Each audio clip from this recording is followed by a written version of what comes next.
My understanding of empathy, it didn't start with Billy in Vegas. It started a long time before. On April 30th, 1989, my younger brother Derek was born. I was a few months shy of 3 years old. My older sister was a few months shy of 5. That is me in the photo. I used to have curly blonde hair. I was so excited to have a younger brother, and I was too young to realize that he came too early. Derek was born 3 months premature. His birth weight was 2 pounds, 5 ounces. His first breath on our planet, it was too much for the blood vessels in his brain, and they burst, killing many of his brain cells. He was soon diagnosed with cerebral palsy. Now, my parents were fiercely dedicated to helping him. They would try any treatment. They wanted to give him the best life possible. We started patterning, a form of physical therapy. It took 4 grown adults, each one taking a part of my brother's body, and we would simulate the movements of crawling and sitting up. The idea is that repetition of this, my brother would start to gain muscle memory and learn how to do it on his own. My mom organized 3 sessions of people to come to our house every day, 3 hours in the morning, 2 hours in the afternoon, 1 hour at night. 60 people rotating through my house every week for 5 years. I learned how dedicated someone can be to helping someone else. But to me, I wasn't focused on his treatment. I just thought he was cute. He was my brother. I used to dress him up. I would take him sledding. I used to make him wear these silly penguin hats because when I was young, I was like obsessed with wearing these silly hats all the time. I loved him so much.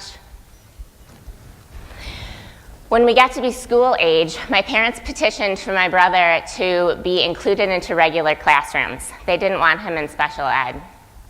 And because of my mom's persistence, my brother was the first person with physical disabilities to be included into Farmington Public Schools classes. He had a full-time aide, and he went through the same way my sister and I did, all of the same teachers. But as we started to get older, I started to notice the differences between my brother's life and mine. You see, we were born into the same household with the same wonderful parents, the same family values, the same income level. We had the same teachers, the same school district, and we should have had the same opportunities in life. And we didn't, not by any stretch of the imagination. My brother couldn't walk. He couldn't talk. He couldn't feed himself.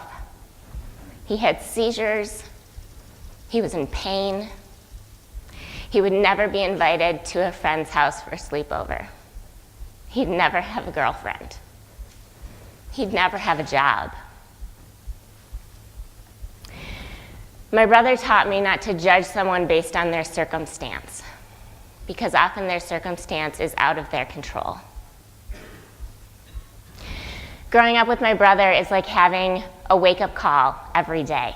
It's like a grounding moment. I hope you get that when you go to work every day. This grounding moment of gratitude of all of the opportunities that you have. But the most profound moments to me were not those of between my brother and I. It was watching the way that other people treated Derek. The students in school that would push his wheelchair between classes versus the students that ignored him. The toddlers in a park that would pick a bouquet of wildflowers and run them up to my brother in his wheelchair to give it to him versus the toddlers that would point and cry and run away because they didn't understand. The doctors that would treat my brother. The doctors that came in on Saturday mornings to give him Botox shots in his dislocated leg. The ones that went to battle to get him the medicine that he needed. Versus the lists of doctors that wouldn't see him, that refused to treat him because they didn't want the liability. I learned that we have a choice in the way that we treat others. And the greater someone else's need, the more gravity lies in our choice.